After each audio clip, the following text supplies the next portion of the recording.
Hello viewers, let's learn and enjoy how to change Windows theme in older style like Windows 95 onward and the latest style of Windows 11. So first double click my computer, then double click on C drive. Now come down and double click Windows, and now single click on any folder. Keep pressing R till you reach resources folder, double click it.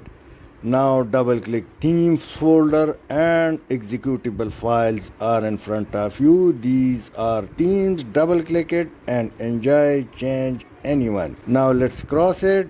Double click another one and then cross it and keep changing till you find the favorite. So through double click you can change the theme from dark to light or any XYZ. Now let's go for the latest method or method 2.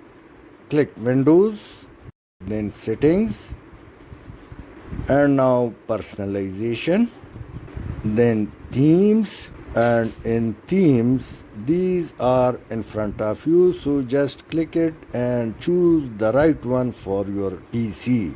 Hope you would have liked. Thanks for watching. Please share and subscribe.